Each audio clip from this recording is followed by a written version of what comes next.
Hi friends, ஒரு quick recipe எடுத்துகிட்டு வந்துட்டேன் பாருங்கள். ஒரு பேன் எடுத்துக்கிடுங்க, அதில் எண்ணெயை சூடு பண்ணிக்கிடுங்க, கொஞ்சம் ஜீரகம் போட்டுக்கிடுங்க, கொஞ்சம் கார்ன் இருந்தது வீட்டில், அது போட்டுக்கிட்டு நீங்கள் எந்த வெஜிடபிள்ஸ் உங்களுக்கு பிடிக்கிற வெஜிடபிள்ஸ் போடலாம். கேரட் போடலாம், கேபேஜ் போடலாம், இதில் கேப்சிகம் போடலாம், இதில் பீன்ஸ் போட்டுக்கிடலாம். இதில் இப்போ கார்ன் இருந்ததுனால கார்ன் போட்டுட்டேன். நான் மேக்ஸிமம் எல்லா டிஷ்ஷில் ஜீரகமும் காயும் போடுவேன். இந்தியன் டிஷ்ஷோ இட்டாலியன் டிஷ் பார்க்க மாட்டேன். இது என்னோட நானே எனக்கு எப்படி கம்ஃபர்ட்டாக இருக்குது அதே மாதிரி பண்ண ரெசிபி. மார்னிங் டைமில் 8 மினிட்ஸில் நான் இது ப்ரிப்பேர் பண்ணேன். இந்த கேபேஜ் மட்டும் ஸ்லைசரில் இது பண்ணிட்டேன், கிரேட் பண்ணிவிட்டேன். அழகாக புதுசாக ஆகிட்டு. அதுக்கு பிறகு இதில் கொஞ்சம் சால்ட் போட்டுட்டேன். ஏன்னா கேபேஜ் பாருங்கள் இவ்வளோ பெரிய பேன் நிறையா தெரியுதில்ல. இப்போ சால்ட் போட்டு நல்லா கிண்டின பிறகு அது கம்மியாயிரும். ஸோ அதுக்கு பிறகு இதில் கொஞ்சம் ஸ்பைஸில் நான் பிளாக் பெப்பர், கொஞ்சோண்டு ஆரிகானோ, உப்பு, அதுக்கு பிறகு சில்லி சாஸ் இருந்தது, அது கொஞ்சம் வினேகர், சில்லி ஃப்ளேக்ஸ் இல்லை, அதனால தான் இதெல்லாம் போட்டுட்டேன். அண்ட் ஸ்பைஸ் கொஞ்சம் கம்மியாக இருந்ததுனால நான் இது சில்லி சாஸ் பாட்டில் இருந்ததில்ல, அதை நல்லா கழுவி அதுவும் போட்டுட்டேன். இதில் பிறகு கொஞ்சோண்டு சோயா சாஸ், ரொம்ப கம்மி, ஒரு அரை ஸ்பூன் போட்டாலும் போதும். சும்மா ஒரு டேஸ்ட்டுக்கும் கொஞ்சம் ஒரு கலர் டெக்ஸ்டர்ஸ்க்கு தான். இந்த பாருங்கள் கேபேஜ் எல்லாமே கீழே அம்மரிட்டு பாருங்கள், சாஃப்ட் ஆகிட்டு கீழே வந்துட்டு. ஸோ இந்த ஸ்டேஜில் நான் இது கழுவி வச்ச மேக்ரோனி, இதை நான் குக்கே பண்ணலை. இது 1 pot ரெசிபி. நீங்கள் இது கிட்டத்தட்ட 8 to 10 minutes மேக்ஸிமம் நீங்கள் பண்ணிடலாம். ஏன்னா வெஜிடபிள்ஸ் நீங்கள் ஈஸிலி எது அவைலபிள் இருக்குது அது பாருங்கள். நீங்கள் அந்த வெஜிடபிள்ஸை நல்லா நறுக்கி வச்சுட்டாலும் ராத்திரி ஒரு டிஃபனில் போட்டு வச்சுருங்க. காலையில் சாட்டே பண்ணிவிட்டு ஒரு 2 நிமிஷம் சாட்டே பண்ண பிறகு இப்படி ஆட் பண்ணலாம்.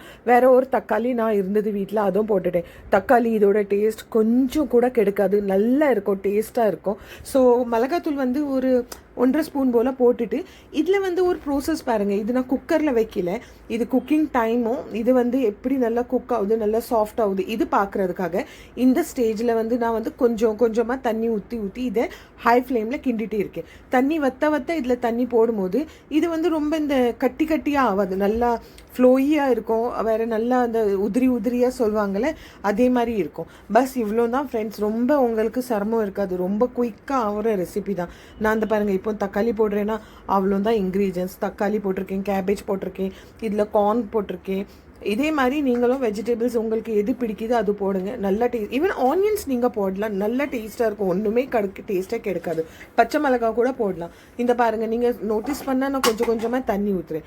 இதுக்கு பிறகு இதை நல்லா கிண்ண பிறகு எப்போ அந்த மேக்ரோனி சாஃப்ட் ஆகுதில்ல, அந்த ஸ்டேஜில் நான் இதை ஸ்டாப் பண்ணிடுவேன். நல்லா குக் ஆகிட்டு நான் மேக்ரோனி இப்படி ஸ்பூன் வச்சு அமுக்கி பார்த்தா அது 2 துண்டாக ஆயிரும். அந்த ஸ்டேஜில் அது குக் ஆகிட்டுன்னு அந்த சூட்டோட அதை ஆஃப் பண்ணிடுவேன்.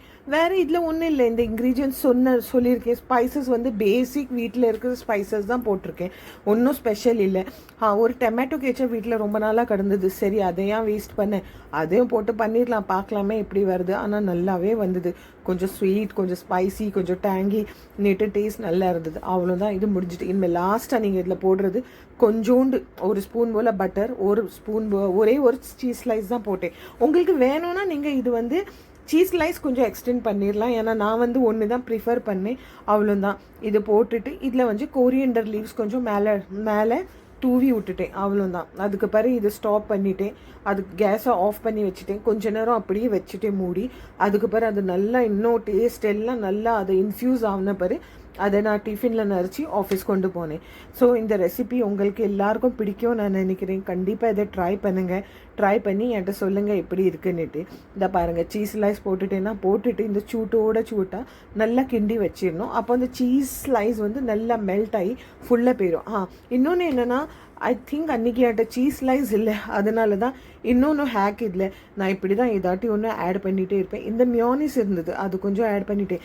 ஏன்னா இது கொஞ்சம் கொஞ்சம் ஸ்மூத்தாக ஸ்ட்ரக்சர் இருக்கும், க்ரீமியாகவும் ஸ்ட்ரக்சர் இருக்கும். கண்டிப்பாக இதை ட்ரை பண்ணுங்கள் ஃப்ரெண்ட்ஸ். Bye bye.